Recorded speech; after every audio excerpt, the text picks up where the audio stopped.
എവിടെ പോന്ന് മുട്ടിലിറങ്ങി. ഹലോ.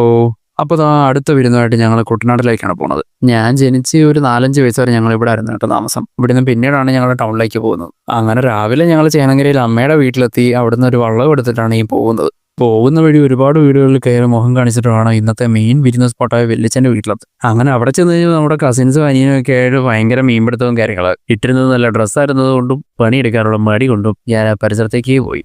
അവിടെ ചേട്ടൻ്റെ ഹൗസ് ബോട്ട് കൊണ്ടുവന്നിട്ടുണ്ടായിരുന്നതുകൊണ്ട് അഞ്ജുവിന് അതൊരു പുതിയ എക്സ്പീരിയൻസ് ആയിരുന്നു കേട്ടോ. അവൾ ആദ്യമായിട്ടാണ് ഹൗസ് ബോട്ടിൽ കയറുന്നത്. അങ്ങനെ ഉച്ചയ്ക്ക് ഊണൊക്കെ കഴിഞ്ഞ് ഇറങ്ങാൻ നിന്നപ്പോൾ നല്ല മഴയെന്ന് പറഞ്ഞാൽ കാറ്റും കോളും ഒക്കെ ആയിട്ട് നല്ല 1-1.5 മഴ. ഇനി നിന്നാ വീട്ടിൽ ചെല്ലുമ്പോൾ ഇരുട്ടൊന്നുള്ളതുകൊണ്ടും വെയിറ്റ് ചെയ്യുന്നതുകൊണ്ട് പ്രയോജനമില്ലെന്ന് മനസ്സിലായതുകൊണ്ട് ഞങ്ങൾ ആ മഴയത്ത് എൻ്റെ വള്ളം എടുത്തിറങ്ങി. ഇതും അഞ്ജുവിൻ്റെ ആദ്യത്തെ എക്സ്പീരിയൻസ് ആണ് കേട്ടോ. തെറ്റ് പറയാൻ പറ്റത്തില്ല. ഇവിടൊക്കെ ജനിച്ചു വളർന്നിട്ടും എനിക്കും ഇതൊരു ആദ്യത്തെ എക്സ്പീരിയൻസ് ആണ്. വളർന്നെന്ന് പറയാൻ പറ്റില്ല കേട്ടോ. അതിന് മുന്നേ എൻ്റെ ഇവിടുന്ന് ടൗണിലേക്ക് പറിച്ചു നട്ടായിരുന്നു. ഇങ്ങനൊരു വിരുന്ന് പോകും ഞങ്ങൾ എന്നാലും ഒരിക്കലും മറക്കും. ഇതുപോലത്തെ വിരുന്ന് യാത്രകളൊക്കെ നിങ്ങൾക്ക് ഉണ്ടായിട്ടുണ്ടെങ്കിൽ കമന്റ് ചെയ്യണം കേട്ടോ. അപ്പോൾ ഇന്നത്തെ കാര്യങ്ങളൊക്കെ ഇത്രയേ ഉള്ളൂ. ഒന്ന് ഫോളോ ചെയ്ത് വെച്ചാൽ അടുത്ത വിശേഷങ്ങളൊക്കെ ആയിട്ട് നമുക്ക് വീണ്ടും കാണാം.